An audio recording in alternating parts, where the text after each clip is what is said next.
একদিনে নির্বাচন করতে হবে। কেন একদিনে নির্বাচন করা হবে না? বিজেপি যেখানে যেখানে রয়েছে সেখানে যদি হয়, কেন পশ্চিমবাংলায় হবে না?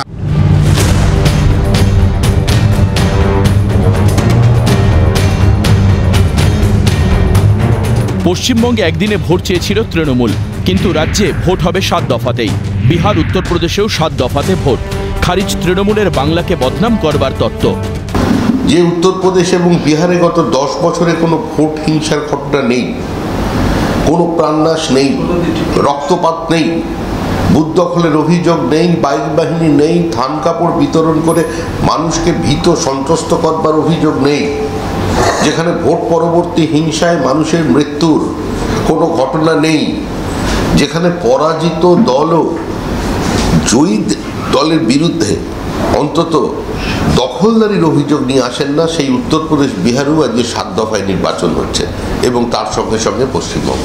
উত্তরপ্রদেশ যদি বলেন যে উত্তরপ্রদেশ তো আমাদের চেয়ে তার জনসংখ্যা দ্বিগুণ, তাহলে 14 দফায় নির্বাচন হওয়া উচিত ছিল, সেটা তো হয়নি।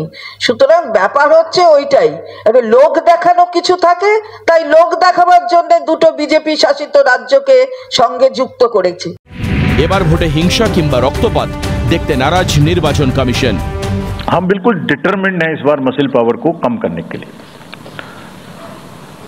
चुनावों में हिंसा का कोई स्थान होना नहीं चाहिए और ब्लड बाथ बिल्कुल नहीं होना चाहिए। সুষ্ঠু নির্বাচনের স্বার্থে দফায় দফায় ভোট অবাধ করতেই রাজ্যে মোতায়েন হচ্ছে 944 কোম্পানি কেন্দ্রীয় বাহিনী।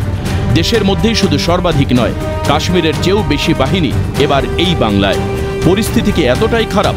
আইনের শাসন কি নেই? শুধুই কি দুর্বৃত্তরাজ? তৃণমূল চেয়েছিল 1 দফাতেই সব কেন্দ্রে ভোট, কিন্তু বাম, বিজেপি, কংগ্রেস চেয়েছিল দফায় দফায় ভোট। বিরোধীদের বিশ্বাস নেই শাসক দলের বাহিনীতে, ভরসা নেই মমতা, পুলিশে। 27 দিনে 56 জন বিজেপি কর্মী খুন, পঞ্চায়েত নির্বাচনে প্রায় অর্ধশত মানুষের মৃত্যু, এত ঘর জ্বালানো, ঘর ছাড়া মানুষ, রাজ্য জুড়ে সংখ্যালঘুদের খুন। গত 7 বছরের রাজনৈতিক যত খুন হয়েছে তার মধ্যে অধিকাংশ সংখ্যালঘু। কোন পরিস্থিতি তৈরি করেছে রাজ্যে? এই পরিস্থিতি যদি তৈরি না হতো তাহলে আজকে কেন্দ্রীয় বাহিনীরও প্রয়োজন হতো না। পশ্চিমবঙ্গে ভোট মানেই হিংসা, ভোট মানেই রক্ত, রক্তাক্ত ভোট দেখতে দেখতে আতঙ্কিত বঙ্গ। 19-এর ভোট কিংবা 21-এর ভোটে অথবা পুর বা পঞ্চায়েত ভোটে হিংসা, রক্তপাত আর খুন দেখেছে এই বাংলা।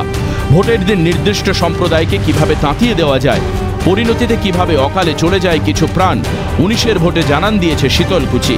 21-এর ভোটে গণনার মাঝপথ থেকে শুরু হওয়া ত্রাস সন্ত্রাস হয়ে নেমে পড়ে ভোট পরবর্তী হিংসায়। যায় একের পর এক প্রাণ, বাড়ি ছাড়া হন অসংখ্য মানুষ।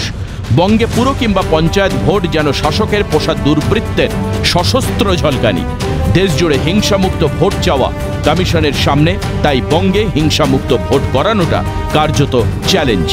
তাই প্রথম থেকেই তৎপর কমিশন।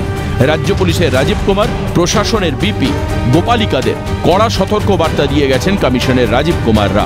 ভোট হবে সুষ্ঠু এবং অবাধে, তাই মোতায়েন প্রায় 1000 বাহিনী জওয়ান। তাই ভোট 7 দফায়। ক্যালকাটা নিউজ।